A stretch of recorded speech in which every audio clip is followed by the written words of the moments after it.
ਧੰਨ ਵਾਹਿਗੁਰੂ ਜੀਓ।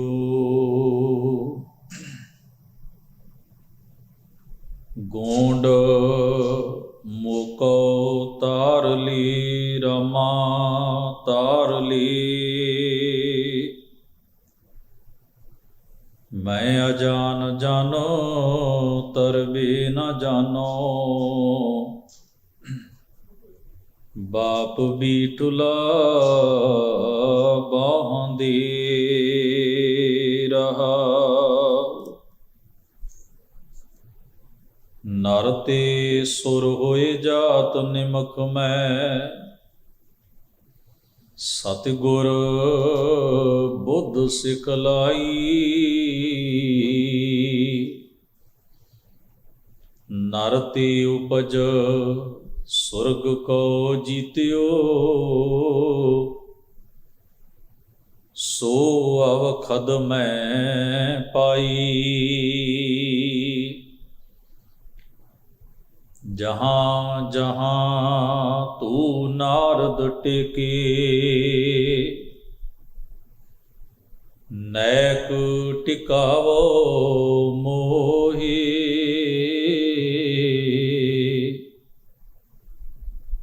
ਤੇਰੇ ਨਾਮ ਅਵਲੰਬ ਬਹੁਤ ਜਨ ਉਧਰੇ।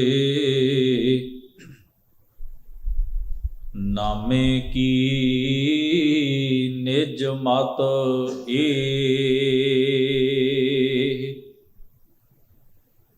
ਤੇਰੇ ਨਾਮ ਅਵਲੰਬ ਬਹੁਤ ਜਨ ਉਧਰੇ।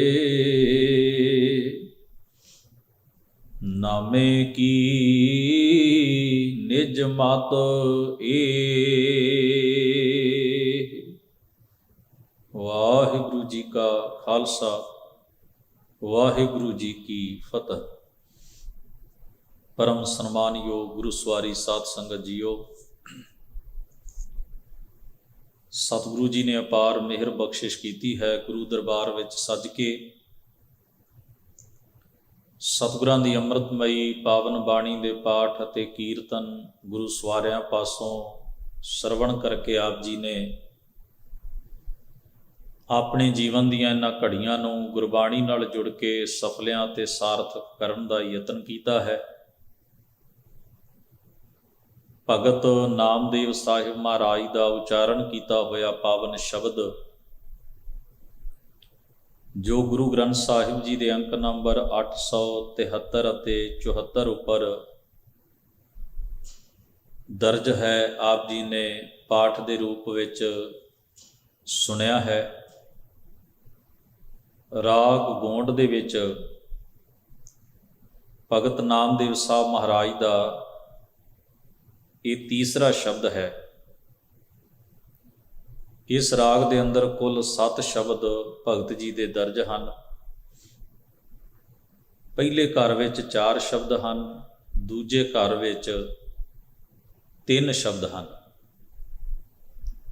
ਇਸ ਸ਼ਬਦ ਦੇ ਰਹਾਉ ਵਾਲੇ ਬੰਦ ਵਿੱਚ ਇੱਕ ਬੇਨਤੀ ਹੈ, ਇੱਕ ਅਰਦਾਸ, ਇੱਕ ਜੋਦੜੀ ਹੈ।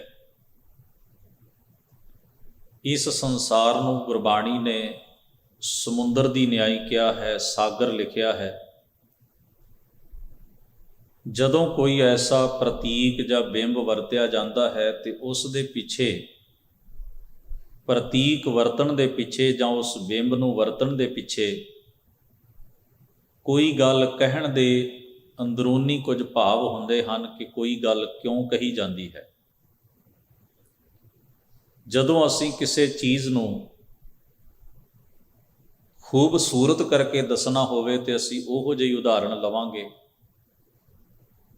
ਕਿਸੇ ਚੀਜ਼ ਨੂੰ ਅਸੀਂ ਭਿਆਨਕ ਕਰਕੇ ਬਿਆਨ ਕਰਨਾ ਹੋਵੇ ਤੇ ਅਸੀਂ ਉਹੋ ਜਿਹੀਆਂ ਚੀਜ਼ਾਂ ਨਾਲ ਉਸ ਨੂੰ ਕੰਪੇਅਰ ਕਰਕੇ ਉਹੋ ਜਿਹੀ ਐਗਜ਼ੈਂਪਲ ਜਿਹੜੀ ਹੈ ਦੇ ਕੇ ਅਸੀਂ ਆਪਣੀ ਗੱਲ ਸੌਖੇ ਢੰਗ ਨਾਲ ਸਮਝਾ ਸਕਦੇ ਹਾਂ। ਕਿਉਂਕਿ ਇਸ ਚੀਜ਼ ਲਈ ਇਹਦੇ ਪਿੱਛੇ ਕੋਈ ਵੀ ਪ੍ਰਤੀਕ ਵਰਤਣ ਦੇ ਪਿੱਛੇ ਇੱਕ ਖਾਸ ਕਿਸਮ ਦੀ ਵਿਆਖਿਆ ਲੁਕੀ ਹੁੰਦੀ ਹੈ। ਤੋ ਮਹਾਰਾਜ ਸੱਚੇ ਪਾਤਸ਼ਾਹ ਜੀ ਵੀ ਬਾਣੀ ਦੇ ਅੰਦਰ ਜਿਹੜੇ ਪ੍ਰਤੀਕ ਵਰਤੇ ਹਨ ਉਹਨਾਂ ਦੇ ਪਿੱਛੇ ਕੁਝ ਖਾਸ ਵਿਆਖਿਆ ਹੈ। ਸਮੁੰਦਰ ਦੀ ਗਹਿਰਾਈ ਨੂੰ, ਸਮੁੰਦਰ ਦੇ ਪਾਣੀ ਨੂੰ ਸਮੁੰਦਰ ਦੀਆਂ ਛੱਲਾਂ ਨੂੰ, ਸਮੁੰਦਰ ਦੀਆਂ ਲਹਿਰਾਂ ਔਰ ਉਸ ਦੇ ਵਿੱਚ ਉੱਠਦੇ ਹੋਏ ਤੂਫਾਨ ਨੂੰ, ਇਹਨਾਂ ਸਭਨਾਂ ਨੂੰ ਸਤਿਗੁਰੂ ਨੇ ਬਾਣੀ ਦੇ ਵਿੱਚ ਉਦਾਹਰਣ ਦੇ ਤੌਰ ਦੇ ਉੱਤੇ ਵਰਤਿਆ।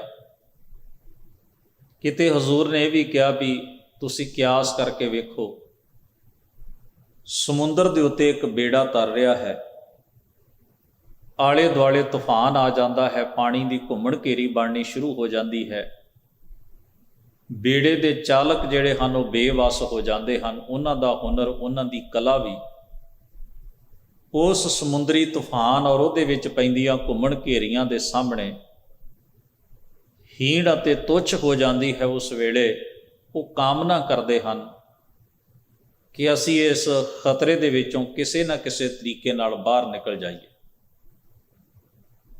ਸਮੁੰਦਰ ਦੀਆਂ ਗਹਿਰਾਈਆਂ ਦੇ ਵਿੱਚ ਹਰ ਤਰ੍ਹਾਂ ਦੀਆਂ ਚੀਜ਼ਾਂ ਮੌਜੂਦ ਹੁੰਦੀਆਂ ਹਨ। ਕਈ ਕਿਸਮ ਦੇ ਖਜ਼ਾਨੇ ਨੇ, ਦੁਰਲੱਭ ਚੀਜ਼ਾਂ ਨੇ, ਖਤਰੇ ਵੀ ਨੇ।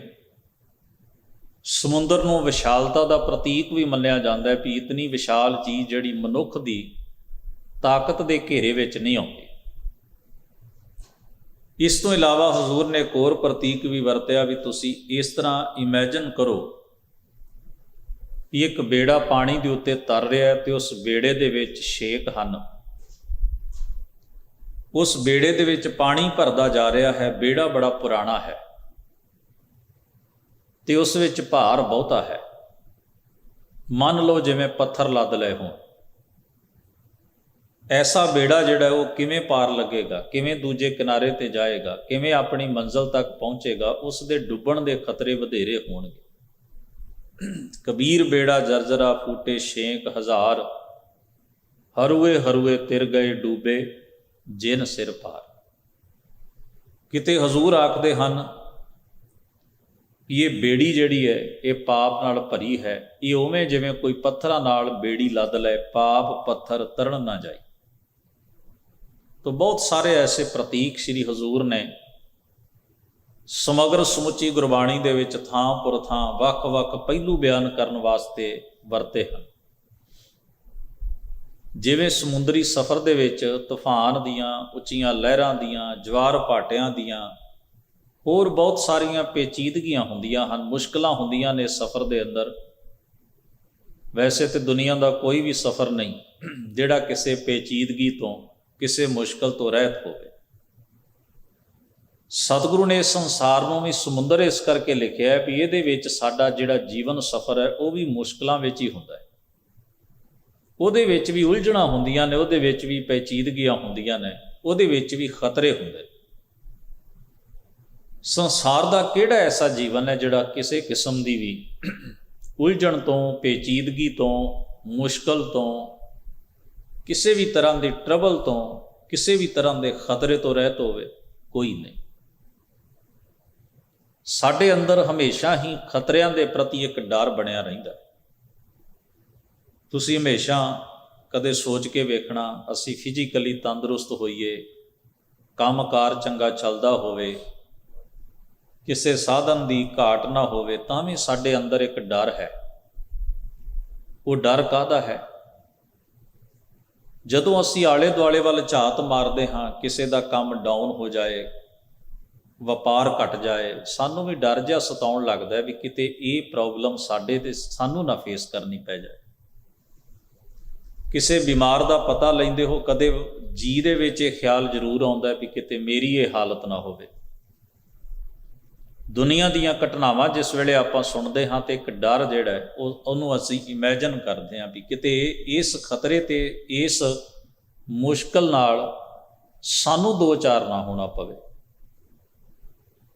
ਪਰ ਵੱਧ ਘੱਟ ਵੱਖਰੇ ਢੰਗ ਦੀ ਹੋਵੇ, ਕਿਸੇ ਹੋਰ ਤਰੀਕੇ ਦੀ ਹੋਵੇ, ਮੁਸ਼ਕਲ ਤੇ ਖਤਰਾ ਹਰ ਇੱਕ ਦੇ ਜੀਵਨ ਵਿੱਚ ਹੈ। ਐਸੀਆਂ ਸਿਚੁਏਸ਼ਨਸ, ਐਸੇ ਹਾਲਾਤ, ਐਸੇ ਕਾਰਨ ਹਰ ਜਗ੍ਹਾ ਦੇ ਉੱਤੇ ਉਪਲਬਧ ਹਨ, ਪੋਸੀਬਲ ਹਨ ਵੀ ਉਹ ਕਿਸੇ ਨਾਲ ਵੀ ਵਾਪਰ ਸਕਦੇ ਹਨ। ਮੈਂ ਹਜ਼ੂਰ ਦੀ ਬਾਣੀ ਦਾ ਇੱਕ ਵਾਕ ਪੜ੍ਹਦਾ ਹਾਂ। ਆਮ ਤੌਰ ਤੇ ਸਭ ਤੋਂ ਵੱਧ ਡਰ ਤੇ ਮਨੁੱਖ ਨੂੰ ਮੌਤ ਦਾ ਹੀ ਹੈ। ਤੇ ਸਤਿਗੁਰੂ ਨੇ ਇੱਕ ਜਗ੍ਹਾ ਤੇ ਵੀ ਫਰਮਾਇਆ, ਕਹਿਣ ਲੱਗੇ, ਬਹੁ ਜਤਨ ਕਰਤਾ ਬਲਵੰਤਕਾਰੀ, ਸੇਵੰਤ ਸੂਰਾ ਚਤੁਰ ਦਿਸ਼ਾ, ਬਿਖਮ ਥਾਨ ਬਸੰਤ ਉਚਹ ਨ ਸਿਮਰੰਤ ਮਰਣੰ ਕਦਾਚ ਹੈ, ਹੋਵੰਤ ਆਗਿਆ ਭਗਵਾਨ ਪੁਰਖਾ ਨਾਨਕ ਕੀਟੀ ਸਾਸ ਅਕਰ ਖਤੇ। ਇਸ ਦਾ ਭਾਵ ਹੈ ਇੱਕ ਬਹੁਤ ਤਾਕਤਵਰ ਵਿਅਕਤੀ ਹੈ ਜਿਹੜਾ ਫਿਜ਼ੀਕਲੀ ਔਰ ਮੈਂਟਲੀ ਵੀ ਤਾਕਤਵਰ ਹੈ। ਸਰੀਰ ਰੋਗੀ ਹੋਵੇ, ਬਿਮਾਰ ਤੇ ਕਮਜ਼ੋਰ ਹੋਵੇ, ਆਪਾਂ ਇਹਨੂੰ ਵੀ ਇੱਕ ਕਾਰਨ ਮੰਨਦੇ ਹਾਂ। ਬਿਮਾਰੀਆਂ ਘੇਰ ਲੈਣਗੀਆਂ, ਬੰਦਾ ਖਤਰੇ ਦੇ ਮੂੰਹ ਵਿੱਚ ਜਾ ਪਏਗਾ। ਰੋਗ ਵੀ ਕੋਈ ਨਾ ਹੋਵੇ ਸਰੀਰ ਨੂੰ, ਸਰੀਰ ਤਾਕਤਵਰ ਵੀ ਹੋਵੇ। ਇਸ ਲਈ ਸ਼ਬਦ ਹਜ਼ੂਰ ਨੇ ਬਲਵੰਤਕਾਰੀ ਵਰਤੇ। ਫਿਰ ਹਜ਼ੂਰ ਕਹਿੰਦੇ ਨੇ ਉਸ ਦੀ ਸੁਰੱਖਿਆ ਅਤੇ ਸੇਫਟੀ ਵਾਸਤੇ ਬੜੇ ਦੁਨੀਆ ਦੇ ਸਭ ਤੋਂ ਆਲਾ ਦਰਜੇ ਦੇ ਗਾਰਡ ਜਿਹੜੇ ਨੇ, ਸੁਰੱਖਿਆ ਕਰਮਚਾਰੀ ਉਹਦੇ ਇਰਦ ਗਿਰਦ ਹੋਣ, ਵੀ ਕਿਸੇ ਮਨੁੱਖ ਵੱਲੋਂ ਪੈਣ ਵਾਲਾ ਖਤਰਾ ਉਹ ਰੋਕ ਸਕਦੇ ਹੋਣ। ਤੀਜੀ ਚੀਜ਼, ਉਸ ਦਾ ਘਰ ਐਸੀ ਬਿਖਮ ਥਾਂ ਦੇ ਉੱਤੇ ਹੋਵੇ ਜਿੱਥੇ ਦੁਨੀਆ ਦੇ ਕਿਸੇ ਖਤਰੇ ਦਾ ਘੱਟੋ ਘੱਟ ਪਹੁੰਚਣਾ ਔਖਾ ਹੋਵੇ। ਕੋਈ ਹਨੇਰੀ ਤੂਫਾਨ, ਕੋਈ ਇਹੋ ਜਿਹਾ ਕੋਈ ਵੀ ਕਾਰਨ ਨਾ ਬਣੇ ਕਿ ਉਹਨੂੰ ਕੋਈ ਤਕਲੀਫ ਆਵੇ ਨੈਚੁਰਲੀ। ਤੇ ਸਤਿਗੁਰੂ ਨੇ ਇੱਕ ਹੋਰ ਵਾਕਿਆ ਕਹਿੰਦੇ, ਉਹ ਮੈਂਟਲੀ ਵੀ ਬਿਲਕੁਲ ਤਕੜਾ ਹੋਵੇ। ਕਈ ਵਾਰ ਹੁੰਦਾ ਬੰਦਾ ਸਰੀਰਕ ਤੌਰ ਤੇ ਤਕੜਾ ਹੈ, ਰਿਸ਼ਟ ਪੁਸ਼ਟ ਹੈ, ਤੰਦਰੁਸਤ ਹੈ, ਸੁਰੱਖਿਆ ਦੇ ਘੇਰੇ ਵਿੱਚ ਹੈ, ਸੇਫ ਥਾਂ ਤੇ ਰਹਿੰਦਾ ਹੈ, ਪਰ ਬੰਦਾ ਅੰਦਰੋਂ ਦਿਲ ਛੱਡ ਜਾਏ, ਮੈਂਟਲੀ ਵੀਕ ਹੋ ਜਾਏ, ਉਹਦੀ ਵਿਲ ਪਾਵਰ ਘਟ ਜਾਏ, ਤਾਂ ਉਹੀ ਬਹੁਤ ਵੱਡਾ ਕਾਰਨ ਹੁੰਦੀ ਹੈ ਜਿਹੜੀ ਕਿਸੇ ਨਾ ਕਿਸੇ ਕਾਰਨ ਨੂੰ ਖਤਰੇ 'ਚ ਸੁੱਟ ਦਿੰਦੀ ਹੈ। ਮਹਾਰਾਜ ਨੇ ਆਖਿਆ ਉਹਦਾ ਮਨ ਵੀ ਤਕੜਾ ਹੋਵੇ। ਨਹਿ ਸਿਮਰੰਤ ਮਰਣੰ ਕਦਾਚਹ। ਸਿਮਰੰਤ ਦਾ ਮਤਲਬ ਹੈ ਉਹਦੇ ਸਮਰਨ, ਉਹਦੇ ਚੇਤੇ ਵਿੱਚ ਵੀ ਕੋਈ ਖਤਰਾ ਨਾ ਹੋਵੇ, ਕਿ ਜਿਹਦਾ ਡਰ ਤੇ ਦਹਿਲ ਉਹਦੇ ਅੰਦਰ ਬਹਿ ਜਾਏ। ਮਹਾਰਾਜ ਨੂੰ ਪੁੱਛਿਆ, ਸਤਿਗੁਰੂ ਕੀ ਐਸਾ ਮਨੁੱਖ ਵੀ ਮਰ ਸਕਦਾ ਹੈ? ਹਜ਼ੂਰ ਨੇ ਆਖਿਆ, ਕਿਉਂ ਨਹੀਂ ਮਰ ਸਕਦਾ। ਹੋਵੰਤ ਆਗਿਆ ਭਗਵਾਨ ਪੁਰਖਾ ਨਾਨਕ ਕੀਟੀ ਸਾਸ ਅਕਰਖਤੇ। ਜਦੋਂ ਉਹਦੀ ਰਜ਼ਾ ਹੋਏਗੀ, ਬਹੁਤ ਵੱਡੇ ਕਾਰਨ ਦੀ ਲੋੜ ਨਹੀਂ, ਇੱਕ ਕੀੜੀ ਵਾਧੂ ਹੈ ਉਹਦਾ ਸਾਹ ਖਿੱਚ ਲੈਣ ਵਾਸਤੇ। ਇੰਨਾ ਕੁ ਕਾਰਨ ਮਾਮੂਲੀ ਜਿਹਾ ਜਿਹੜਾ ਵਿਖਾਈ ਨਾ ਦੇਵੇ, ਜਿਸ ਕਾਰਨ ਦੀ ਤੁਸੀਂ ਭਾਲ ਵੀ ਨਾ ਕਰ ਸਕੋ। ਇੱਕ ਕੀੜੀ ਐਸੇ ਪਾਵਰਫੁਲ ਆਦਮੀ ਦੇ ਸਾਹ ਖਿੱਚ ਲਵੇ, ਇਹ ਵੀ ਪੋਸੀਬਲ ਹੈ, ਇਹ ਵੀ ਸੰਭਵ ਹੈ। ਤਾਂ ਉਹਦੀ ਕੁਦਰਤ ਦੀ ਡੂੰਘਾਈ ਨੂੰ, ਉਸ ਦੀ ਸਿਰਜਣਾ ਦੇ ਕਿਸੇ ਵੀ ਹਿੱਸੇ ਨੂੰ ਤੁਸੀਂ 100% ਦੀ ਨਾਪ ਤੋਲ ਨਹੀਂ ਸਕਦੇ। ਇੱਥੇ ਹਰ ਤਰ੍ਹਾਂ ਦੀਆਂ ਸੰਭਾਵਨਾਵਾਂ ਮੌਜੂਦ ਹਨ। ਵੱਡੇ ਖਤਰਿਆਂ ਵਿੱਚ ਪੈ ਕੇ ਨਿਕਲ ਜਾਣ ਦੀਆਂ ਸੰਭਾਵਨਾਵਾਂ ਵੀ ਨੇ, ਤੇ ਬਿਨਾਂ ਖਤਰੇ ਤੋਂ ਸਭ ਕੁਝ ਡੈਮੇਜ ਹੋ ਜਾਣ ਦੀਆਂ ਵੀ ਸੰਭਾਵਨਾਵਾਂ। ਤੋਂ ਅਸੀਂ ਜਦੋਂ ਐਸੀਆਂ ਕਥਾ ਕਹਾਣੀਆਂ ਸੁਣਦੇ ਹਾਂ ਵੀ ਇੱਕ ਬੰਦਾ ਏਡੇ ਵੱਡੇ ਖਤਰੇ 'ਚੋਂ ਬਚ ਜਾਂਦਾ ਹੈ, ਬਾਕੀ ਸਾਰੇ ਹਲਾਕ ਹੋ ਜਾਂਦੇ, ਹੈਰਾਨੀ ਹੁੰਦੀ। ਉਹ ਕਹਿੰਦਾ ਰੱਬ ਨੇ ਬਚਾ ਲਿਆ, ਬਾਕੀਆਂ ਨੂੰ ਮਾਰਨ ਵਾਲਾ ਵੀ ਤੇ ਉਹੀ ਸੀ। ਜੇ ਉਹ ਨਿੰਜਾ ਉਹਦੇ ਵਿੱਚ ਹਲਾਕ ਹੋਏ ਨੇ, ਇੱਕ ਬਚਿਆ, ਉਹ ਕਹੇਗਾ ਮੇਰੇ ਤੇ ਬੜੀ ਮਿਹਰ ਸੀ। ਬਾਕੀ ਉਹ ਨਿੰਜਾ, ਪਰ ਉਹਨੇ ਰੱਖਣਾ ਸੀ, ਉਹਦਾ ਅਜੇ ਵਕਤ ਹੈ। ਜਦੋਂ ਉਹਦਾ ਆਏਗਾ ਨਾ, ਹੋ ਸਕਦਾ ਦੂਜਾ ਉਸ ਵੇਲੇ ਉਹਦੇ ਨਾਲ ਮੌਜੂਦ ਹੋਵੇ, ਉਹ ਕਹੇਗਾ ਅੱਜ ਤਾਂ ਬਚ ਗਏ। ਪਰ ਜਿਹੜਾ ਪਹਿਲੋਂ ਛਾਤੀ ਠੋਕ ਕੇ ਕਹਿੰਦਾ ਸੀ ਮੈਂ ਬਚ ਗਿਆ, ਮੈਂ ਬੜੀ ਚਲਾਕੀ ਵਰਤੀ, ਮੈਂ ਉਸ ਵੇਲੇ ਜੇ ਇਵੇਂ ਨਾ ਕਰਦਾ ਤੇ ਸ਼ਾਇਦ ਮੈਂ ਵੀ। ਤੋ ਇਹ ਸਾਰਾ ਕੁਝ ਇਵੇਂ ਹੀ ਚੱਲਦਾ ਹੈ। ਸਤਿਗੁਰੂ ਸੱਚੇ ਪਾਤਸ਼ਾਹ ਨੇ ਆਖਿਆ ਉਹਦੀ ਕੁਦਰਤ ਵਿੱਚ ਹਰ ਤਰ੍ਹਾਂ ਦੀ ਸੰਭਾਵਨਾ ਮੌਜੂਦ ਹੈ। ਤੋ ਇਸੇ ਨੂੰ ਮਹਾਰਾਜ ਨੇ ਜੀਵਨ ਦੀਆਂ ਪੇਚੀਦਗੀਆਂ ਵੀ ਹਨ ਕੁਝ। ਇਹ ਤਾਂ ਆਪਾਂ ਬਾਹਰੀ ਤੌਰ ਤੇ ਗੱਲ ਕੀਤੀ ਹੈ। ਸੰਸਾਰ ਸਮੁੰਦਰ ਦੇ ਅੰਦਰ ਸਾਡੇ ਜੀਵਨ ਦਾ ਬੇੜਾ ਲਗਾਤਾਰ ਸਫ਼ਰ ਕਰ ਰਿਹਾ ਹੈ। ਕਿੱਥੇ ਕਿਸ ਕਿਸਮ ਦਾ ਤੂਫਾਨ ਹੋਏਗਾ ਅਸੀਂ ਕੋਈ ਦਾਅਵਾ ਨਹੀਂ ਕਰ ਸਕਦੇ। ਕਿੱਥੇ ਕਿਸ ਕਿਸਮ ਦੀ ਮੁਸ਼ਕਲ ਹੋਏਗੀ, ਸਾਡਾ ਆਪਣਾ ਸਰੀਰ ਦਾ ਜੀਵਨ ਦਾ ਬੇੜਾ ਹੀ ਜਰਜਰਾ ਤੇ ਕਮਜ਼ੋਰ ਹੋ ਜਾਏ, ਇਸ ਬਾਰੇ ਵੀ ਸਾਨੂੰ ਕੋਈ ਬਹੁਤਾ ਇਲਮ ਤੇ ਗਿਆਨ ਨਹੀਂ। ਅਸੀਂ ਆਪਣੀ ਮੂਰਖਤਾ ਔਰ ਅਗਿਆਨਤਾ ਕਰਕੇ ਖੌਰੇ ਇਸ ਬੇੜੇ ਵਿੱਚ ਕਿੰਨੇ ਕੈਸੇ ਬੋਝ ਅਤੇ ਭਾਰ ਲੱਦੀ ਬੈਠੇ ਹਾਂ ਜਿਹੜੇ ਸਾਨੂੰ ਡੋਬਣ ਲਈ ਕਾਫੀ ਨੇ। ਇਸ ਗੱਲ ਦਾ ਵੀ ਸਾਨੂੰ ਇਲਮ ਨਹੀਂ। ਇਸ ਲਈ ਤਾਂ ਬਾਬਾ ਨਾਮਦੇਵ ਸਾਹਿਬ ਨੇ ਇੱਕ ਵਾਕ ਕਿਹਾ, ਮੈਂ ਅਜਾਨ ਜਾਣਾ, ਇਸ ਪ੍ਰਤੀ ਮੈਂ ਬਹੁਤ ਅਣਜਾਣ ਹਾਂ, ਬਿਲਕੁਲ ਬੇਖਬਰ ਹਾਂ। ਮੈਨੂੰ ਇਸ ਗੱਲ ਦਾ ਬਿਲਕੁਲ ਵੀ ਪਤਾ ਨਹੀਂ ਕਿ ਮੈਨੂੰ ਕੀ ਖਤਰੇ ਦਰਪੇਸ਼ ਹੋ ਸਕਦੇ ਨੇ, ਕਿੰਨਾ ਮੁਸ਼ਕਲਾਂ 'ਚੋਂ ਗੁਜ਼ਰਨਾ ਪੈ ਸਕਦਾ ਹੈ, ਔਰ ਕੀ ਮੇਰੇ ਹਾਲਾਤ ਨੇ, ਮੈਨੂੰ ਬਿਲਕੁਲ ਇਲਮ ਨਹੀਂ। ਇਸ ਵਾਸਤੇ ਉਹਨਾਂ ਨੇ ਅਰਦਾਸ ਕੀ ਕੀਤੀ ਹੈ, ਮੋਕੋ ਤਾਰ ਲੈ ਰਾਮਾ ਤਾਰ ਲੈ। ਇਹ ਮੇਰੇ ਪਰਮੇਸ਼ਰ, ਭਗਤ ਜੀ ਰਾਮਾ, ਰਮਈਆ, ਰਾਮ ਸ਼ਬਦ ਤੇ ਬੀਠਲ ਸ਼ਬਦ ਵੀ ਵਰਤਦੇ ਹਨ। ਉਹਨਾਂ ਨੇ ਸਾਵਲ ਸ਼ਬਦ ਵੀ ਵਰਤਿਆ ਹੈ। ਇਹ ਸਾਰੇ ਸ਼ਬਦ ਇੱਕ ਨਿਰਗੁਣ ਸਰੂਪ ਪਰਮੇਸ਼ਰ ਲਈ ਵਰਤਦੇ ਨੇ, ਨਾ ਕਿ ਕਿਸੇ ਤਥਾ ਕਥਿਤ ਅਵਤਾਰ ਲਈ ਵਰਤਦੇ। ਇਹ ਚੇਤਾ ਰੱਖਣ ਦੀ ਬਾਤ ਹੈ। ਉਹਨਾਂ ਦੇ ਸਾਰੇ ਸ਼ਬਦਾਂ 'ਚੋਂ ਥਾਂ ਪੁਰ ਥਾਂ ਇਹ ਗੱਲ ਪ੍ਰਗਟ ਹੋ ਰਹੀ ਵੀ ਉਹ ਰਾਮ ਕਿਹਨੂੰ ਕਹਿੰਦੇ ਨੇ, ਉਹ ਸਾਵਲ ਸੁੰਦਰ ਕਿਹਨੂੰ ਕਹਿੰਦੇ ਹਨ, ਉਹ ਬੀਠਲ ਕਿਹਨੂੰ ਕਹਿੰਦੇ। ਉਹਦੀ ਐਕਸਪਲੇਨੇਸ਼ਨ ਉਹਨਾਂ ਸ਼ਬਦਾਂ ਵਿੱਚ ਹੀ ਹੁੰਦੀ, ਜੋ ਸਰਵ ਵਿਆਪੀ ਹੈ, ਜੋ ਜੰਮਦਾ ਮਰਦਾ ਨਹੀਂ, ਕੁਜਾ ਆਮਦ ਕੁਜਾ ਰਫਤੀ ਕੁਜਾ ਮੇਰਵੀ, ਜਿਸ ਨੂੰ ਕਿਸੇ ਖਾਸ ਇਲਾਕੇ ਨਾਲ ਨਹੀਂ ਬੰਨਿਆ ਜਾ ਸਕਦਾ। ਦੁਆਰਕਾ ਨਗਰੀ ਕਾਹੇ ਕੇ ਮਗੋਲ, ਜੋ ਏਕ ਅਨੇਕ ਵਿਆਪਕ ਪੂਰਕ ਹੈ। ਉਹੀ ਭਗਤ ਨਾਮਦੇਵ ਸਾਹਿਬ ਦਾ ਰਾਮਈਆ ਹੈ, ਉਹੀ ਉਹਦਾ ਰਾਮ ਹੈ, ਉਹੀ ਉਹਨਾਂ ਦਾ ਬੀਠਲ ਹੈ। ਤੋ ਜੇ ਕਿਸੇ ਨੇ, ਮੈਂ ਕਈ ਵਾਰ ਉਦਾਹਰਣ ਦੇਣਾ, ਕਈ ਲੋਕ ਇਹਨਾਂ ਗੱਲਾਂ ਦੀ ਬੜੇ ਅਜੀਬ ਢੰਗ ਨਾਲ ਵਰਤੋਂ ਕਰਦੇ ਨੇ। ਉਹ ਕਹਿਣਗੇ ਵੇਖੋ ਗੁਰੂ ਗ੍ਰੰਥ ਸਾਹਿਬ 'ਚ ਸ਼ਬਦ ਵੱਧ ਆਇਆ, ਰਾਮ ਆਇਆ, ਹਰੀ ਆਇਆ, ਕੀ ਹੋ ਗਿਆ? ਕਿ ਇੱਕ ਨਾਮ ਦੇ ਸੈਂਕੜੇ ਬੰਦੇ ਇੱਕ ਸਟੇਟ ਵਿੱਚ ਨਹੀਂ ਰਹਿੰਦੇ ਹੁੰਦੇ? ਕੀ ਤੁਸੀਂ ਸਾਰਿਆਂ ਨੂੰ ਇੱਕੋ ਤਕੜੀ ਤੋਲ ਦਿਓਗੇ? ਮੰਨ ਲਓ ਨਰਿੰਦਰ ਸਿੰਘ ਨਾਮ ਦੇ 4 ਬੰਦੇ ਇੱਕ ਸ਼ਹਿਰ ਜਾਂ ਇੱਕ ਪਿੰਡ ਵਿੱਚ ਰਹਿੰਦੇ ਨੇ, ਕਿ ਉਹ ਇੱਕ ਹੋ ਜਾਂਦੇ ਨੇ? ਉਹਨਾਂ ਦੀ ਆਇਡੈਂਟੀਟੀ ਤੇ ਵੱਖਰੀ ਵੱਖਰੀ ਹੁੰਦੀ ਹੈ, ਨਾ ਇੱਕ ਹੋਵੇ ਤਾਂ। ਸਾਡੇ ਕੋਲ ਇੱਕੇ ਕੰਪਨੀ ਦੀਆਂ ਗੱਡੀਆਂ ਹੋਣਗੀਆਂ, ਉਹਨਾਂ ਦੀ ਨੰਬਰ ਪਲੇਟ ਵੱਖਰੀ ਵੱਖਰੀ ਹੋਏ। ਕੀ ਤੁਸੀਂ ਉਹਨੂੰ ਸਾਰੀਆਂ ਨੂੰ ਇੱਕੋ ਨੰਬਰ ਪਲੇਟ ਲਾ ਸਕਦੇ ਹੋ? ਕਾਨੂੰਨ ਇਜਾਜ਼ਤ ਦਿੰਦਾ ਹੈ? ਇਹ ਸਾਰੀਆਂ ਚੀਜ਼ਾਂ ਜਿਹੜੀਆਂ ਹਨ, ਵੀ ਭਗਤ ਜੀ ਨੇ ਜੇ ਬਾਣੀ ਵਿੱਚ ਰਾਮ ਸ਼ਬਦ ਵਰਤਿਆ ਜਾਂ ਬੀਠਲ ਸ਼ਬਦ ਵਰਤਿਆ, ਤੇ ਇਸ ਦਾ ਮਤਲਬ ਇਹ ਨਹੀਂ ਵੀ ਉਹ ਰਾਮ ਰਾਮਾਇਣ ਦੇ ਨਾਇਕ ਨੂੰ ਮੰਨਦੇ ਨੇ। ਉਹਨਾਂ ਦਾ ਰਾਮ ਅਨੇਕ ਵਿਆਪਕ ਪੂਰਕ ਹੈ। ਇਹ ਵੀ ਚੇਤੇ ਰੱਖਣਾ ਵੀ ਉਹ ਐਕਸਪਲੇਨੇਸ਼ਨ ਕੀ ਦਿੰਦਾ, ਵਿਆਖਿਆ ਕੀ ਕਰਦਾ। ਇਸ ਲਈ ਉਹ ਨਿਰਗੁਣ ਸਰੂਪ ਪਰਮੇਸ਼ਰ ਦੇ ਉਪਾਸ਼ਕ ਹਨ, ਮੂਰਤੀ ਪੂਜਾ ਦੇ ਨਹੀਂ।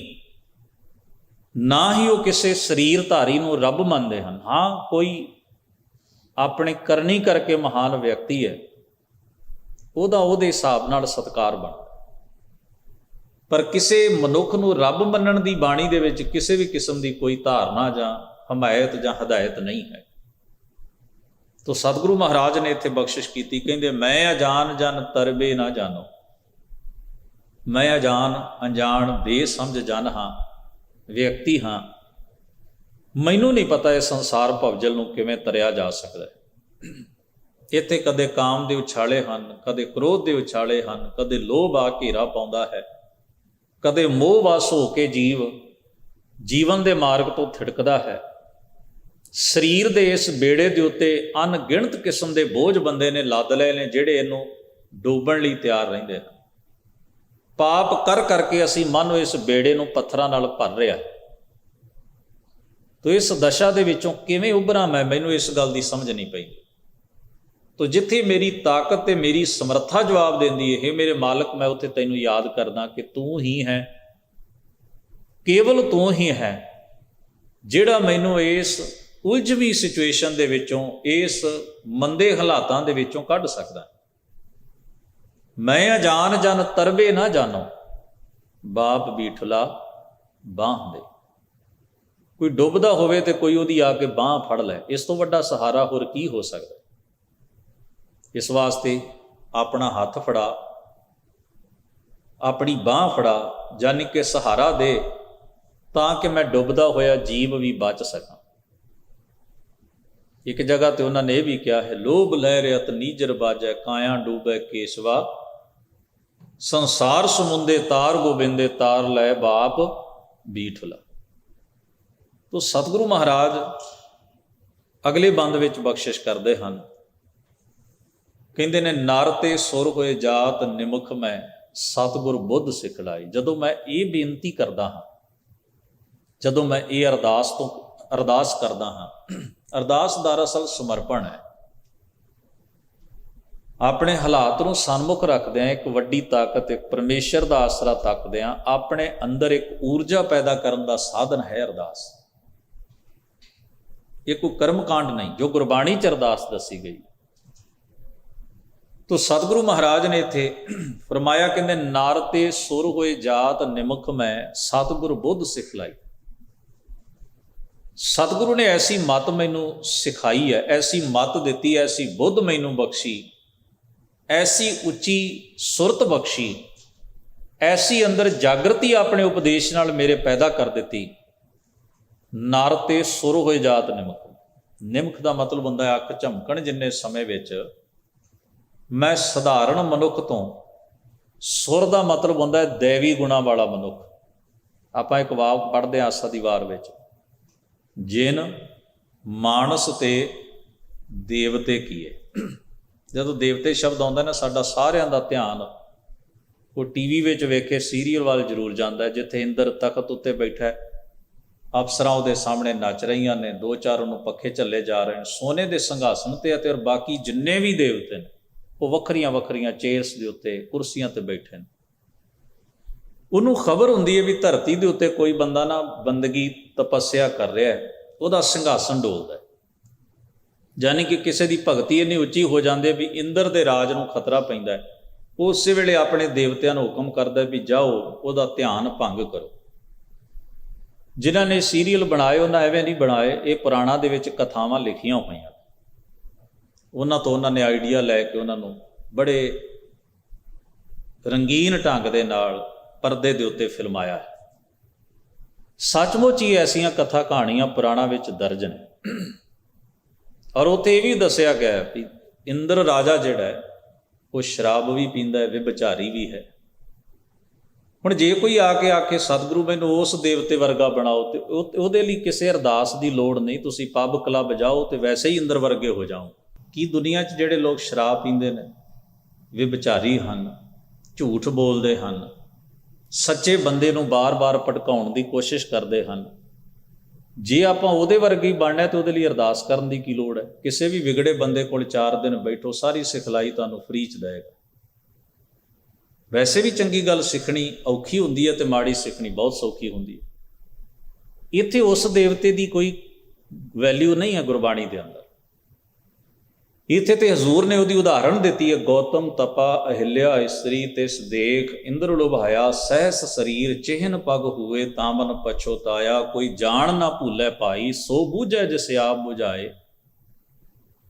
ਸੋ ਸਤਿਗੁਰੂ ਮਹਾਰਾਜ ਨੇ ਬਾਣੀ ਦੇ ਵਿੱਚ ਉਸ ਦੇਵਤੇ ਨੂੰ ਫੋਲੋ ਕਰਨ ਦੀ ਗੱਲ ਨਹੀਂ ਕੀਤੀ, ਉਹਨਾਂ ਨੂੰ ਤਾਂ ਸਹੀ ਦਿਸ਼ਾ ਵਿੱਚ ਤੁਰਦੇ ਹੋਏ ਵੀ ਨਹੀਂ ਮੰਨਿਆ। ਤੋ ਮਹਾਰਾਜ ਨੇ ਇੱਥੇ ਦੇਵਤੇ ਦਾ ਭਾਵ ਹੈ ਦੈਵੀ ਗੁਣ, ਜਿਨ੍ਹਾਂ 'ਚ ਸਬਰ ਹੈ, ਸਿਦਕ ਹੈ, ਸੰਤੋਖ ਹੈ, ਸੇਵਾ ਹੈ, ਪਰਉਪਕਾਰ ਹੈ, ਉਹ ਦੈਵੀ ਗੁਣ। ਆਤਮਕ ਗੁਣ ਜਿਹੜੇ ਮੰਨੇ, ਉਹਨਾਂ ਦੈਵੀ ਗੁਣਾਂ ਨਾਲ ਸੰਪੰਨ ਹੋਣ ਵਾਲੇ, ਉਹਨਾਂ ਗੁਣਾਂ ਨੂੰ ਆਪਣੇ ਜੀਵਨ ਦੇ ਵਿੱਚ ਅਬਜ਼ਰਵ ਕਰਨ ਵਾਲੇ, ਉਹਨਾਂ ਨੂੰ ਸਤਿਗੁਰੂ ਨੇ ਬਾਣੀ 'ਚ ਕਿਹਾ ਉਹ ਦੈਵੀ ਗੁਣਾਂ ਵਾਲੇ ਅਸਲ ਦੇਵਤੇ ਹਨ। ਉਸੇ ਨੂੰ ਭਗਤ ਜੀ ਕਹਿੰਦੇ ਨਰ ਤੇ ਸੁਰ ਹੋਏ ਜਾਤ ਨਿਮਖ ਮੈਂ। ਅੱਖ ਦੇ ਫੋਰ ਵਿੱਚ ਹੀ ਉਹ ਜੀਵ ਦੈਵੀ ਗੁਣ ਸੰਪੰਨ ਹੋ ਜਾਂਦਾ ਹੈ, ਸਧਾਰਨ ਮਨੁੱਖ ਵੀ, ਜਿਸ ਨੂੰ ਸਤਿਗੁਰੂ ਆਪਣੀ ਮੱਤ ਬਖਸ਼ ਦਿੰਦੇ ਹਨ। ਫਿਰ ਕੀ ਹੁੰਦਾ? ਨਰ ਤੇ ਉਪਜ ਸੁਰਗ ਕੋ ਜੀਤਿਓ। ਸਧਾਰਨ ਮਨੁੱਖ ਜਾਮੇ ਵਿੱਚ ਹੁੰਦਿਆਂ, ਸਧਾਰਨ ਮਨੁੱਖ ਹੁੰਦਿਆਂ ਹੋਇਆਂ ਉਹ ਸੁਰਗ ਨੂੰ ਜਿੱਤ ਲੈਂਦਾ ਹੈ। ਜਾਨੀ ਕਿ ਸਵਰਗ ਦੀ ਤਲਬ ਤੇ ਇੱਛਾ ਹੀ ਉਹਦੇ ਅੰਦਰੋਂ ਚਲੀ ਜਾਂਦੀ, ਉਹਦੇ ਅੰਦਰ ਇੱਛਾ ਹੀ ਨਹੀਂ ਰਹਿੰਦੀ ਮੈਂ ਕਿ ਸਵਰਗ 'ਚ। ਉਹ ਕਹਿੰਦਾ ਜਿੱਥੇ ਮੈਂ ਹਾਂ ਉਹਦੇ ਬਰਾਬਰ ਕਰੋੜਾਂ ਸਵਰਗ ਵੀ ਨਹੀਂ ਪਹੁੰਚ ਸਕਦੇ। ਬੈਕੁੰਠ ਨਗਰ ਜਹਾਂ ਸੰਤ ਵਾਸਾ।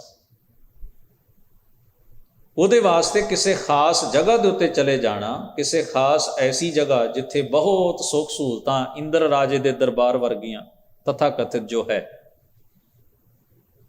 ਉਹ ਉਸ ਸੁਰਗ ਦੀ ਤਲਬ ਹੀ ਨਹੀਂ ਕਰਦਾ। ਭਗਤ ਕਬੀਰ ਸਾਹਿਬ ਦਾ ਸ਼ਬਦ ਪੜ੍ਹੀਏ, ਸੁਰਗ ਬਾਸ ਨਾ ਬਾਂਛੀਐ ਡਰੀਐ ਨਾ ਨਰਕ ਨਿਵਾਸ।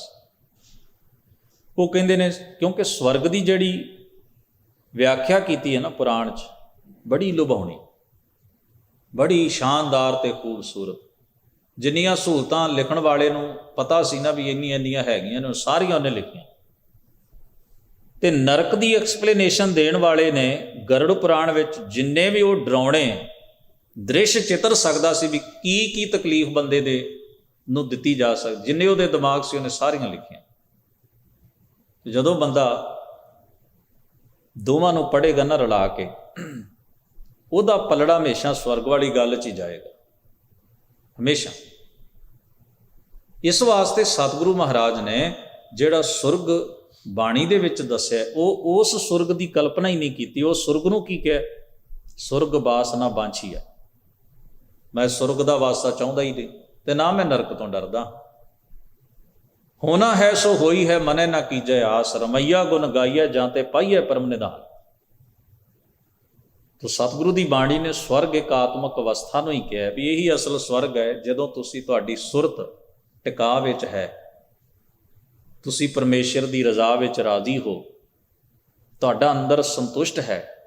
ਇਸ ਤੋਂ ਵੱਡੀ ਕੋਈ ਜੀਵਨ ਵਿੱਚ ਦਾਤ ਨਹੀਂ ਹੋ ਸਕਦੀ। ਤੋ ਹਜ਼ੂਰ ਅੱਗੇ ਫਰਮਾਉਂਦੇ ਹਨ, ਜਹਾਂ ਜਹਾਂ ਧੂ ਨਾਰਦ ਟੇਕੇ, ਨੈਕ ਟਿਕਾਵੋ ਮੋਹੇ। ਕੁਝ ਪੁਰਾਣੀਆਂ ਉਦਾਹਰਨਾਂ ਦਿੱਤੀਆਂ ਨੇ, ਪੁਰਾਣਾਂ ਦੀਆਂ ਕਥਾਵਾਂ ਜੋ ਪ੍ਰਚਲਿਤ ਸਨ।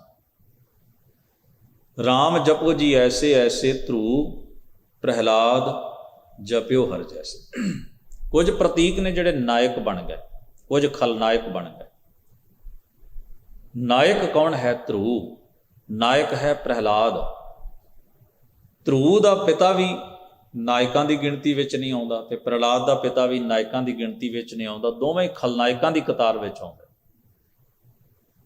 ਇੱਕ ਦ੍ਰਿੜ ਨਿਸ਼ਚੇ ਵਾਲੇ ਹਨ, ਤੇ ਦੂਜੇ ਉਹਨਾਂ ਨੂੰ ਡਾਵਾਂ ਡੋਲ ਕਰਨ ਵਾਲੇ, ਈਰਖਾ ਵਸ ਰਹਿਣ ਵਾਲੇ, ਕ੍ਰੋਧੀ ਹੋਣ ਵਾਲੇ, ਥਿੜਕ ਜਾਣ ਵਾਲੇ ਹਨ। ਤੋ ਇੱਥੇ ਕੀ ਮੰਗਿਆ ਗਿਆ? ਜਿਸ ਆਤਮਿਕ ਅਵਸਥਾ ਵਿੱਚ ਤੁਸੀਂ ਧਰੂ ਨੂੰ ਟਿਕਾਇਆ ਹੈ, ਜਿਹੜਾ ਜੀਵਨ ਤੁਸੀਂ ਨਾਰਦ ਨੂੰ ਦਿੱਤਾ ਹੈ, ਜੋ ਉਹਨਾਂ ਦੇ ਜੀਵਨ ਦੀਆਂ ਚੰਗਿਆਈਆਂ ਹਨ, ਜਿਨ੍ਹਾਂ ਕਰਕੇ ਉਹ ਜਾਣੇ ਜਾਂਦੇ ਹਨ, ਨੈਕ ਟਿਕਾਵੋ ਮੋਹੇ। ਨੈਕ ਦਾ ਭਾਵ ਹੈ ਇੱਕ ਖਿਨ ਮਾਤਰ, ਮੈਨੂੰ ਵੀ ਉੱਚੀ ਉਹ ਆਤਮਿਕ ਅਵਸਥਾ ਬਖਸ਼ੋ, ਧਰੂ ਵਰਗੀ ਦ੍ਰਿੜਤਾ, ਧਰੂ ਵਰਗਾ ਵਿਸ਼ਵਾਸ, ਧਰੂ ਵਰਗਾ ਵੈਰਾਗ ਉਹ ਮੇਰੇ ਜੀਵਨ ਵਿੱਚ ਵੀ ਹੋਵੇ। ਜਿਸ ਚੀਜ਼ ਨੇ ਧਰੂ ਨੂੰ ਬਣਾਇਆ ਹੈ, ਜਿਸ ਚੀਜ਼ ਨੇ ਪ੍ਰਹਿਲਾਦ ਨੂੰ ਉੱਚਿਆਂ ਕੀਤਾ ਹੈ, ਉਹ ਕੁਆਲਿਟੀ, ਉਹ ਆਤਮਕ ਸੱਤਾ ਮੇਰੇ ਅੰਦਰ ਵੀ ਪੈਦਾ ਕਰੋ। ਤੇਰੇ ਨਾਮ ਅਵਿਲੰਬ ਬਹੁਤ ਜਨ ਉਧਰੇ। ਅਵਿਲੰਬ ਦਾ ਮਤਲਬ ਹੈ ਆਸਰੇ। ਤੇਰੇ ਨਾਮ ਦੇ ਆਸਰੇ ਤੇ ਬਹੁਤ ਲੋਕਾਂ ਦਾ ਉਧਾਰ ਹੋਇਆ, ਬੇਅੰਤ ਦੁਨੀਆ ਦਾ ਭਲਾ ਹੋਇਆ ਹੈ। ਨਾਮੇ ਕੀ ਨਿਜ ਮਤ ਇਹ, ਮੇਰਾ ਨਾਮਦੇਵ ਦਾ ਨਿੱਜੀ ਨਿਸ਼ਚਾ ਇਹ ਹੈ। ਮਤ ਦਾ ਮਤਲਬ ਹੈ ਨਿਸ਼ਚਾ, ਮੇਰਾ ਯਕੀਨ, ਮੇਰਾ ਵਿਸ਼ਵਾਸ ਇਹ ਹੈ ਕਿ ਤੇਰੇ ਨਾਮ ਦੇ ਆਸਰੇ ਤੇ ਅਣਗਿਣਤ ਲੋਕਾਂ ਦਾ ਭਲਾ ਹੋਇਆ। ਐਸੇ ਨਾਮ ਦੀ ਦਾਤ ਮੈਨੂੰ ਵੀ ਬਖਸ਼, ਤਾਂ ਕਿ ਮੇਰਾ ਵੀ ਭਲਾ ਹੋ ਸਕੇ। ਸਤਿਗੁਰੂ ਮਿਹਰ ਕਰਨ, ਇਸ ਪਾਵਨ ਸ਼ਬਦ ਦੇ ਉਪਦੇਸ਼ ਨੂੰ ਅਸੀਂ ਆਪਣੇ ਮਨ ਹਿਰਦਿਆਂ ਵਿੱਚ ਟਿਕਾ ਸਕੀਏ। ਗੁਰੂਦੇਵ ਹੋਈਆਂ ਭੁੱਲਾਂ ਚੁੱਕਾਂ ਦੀ ਖਿਮਾ ਬਖਸ਼ਣ। ਆਪ ਸਭਨਾਂ ਦਾ ਧੰਨਵਾਦ। ਅਦਬ ਸਹਿਤ ਗੁਰੂ ਫਤਿਹ ਨਾਲ ਸਾਂਝ ਬਣਾਓ ਜੀ। ਵਾਹਿਗੁਰੂ ਜੀ ਕਾ ਖਾਲਸਾ, ਵਾਹਿਗੁਰੂ ਜੀ ਕੀ ਫਤਿਹ।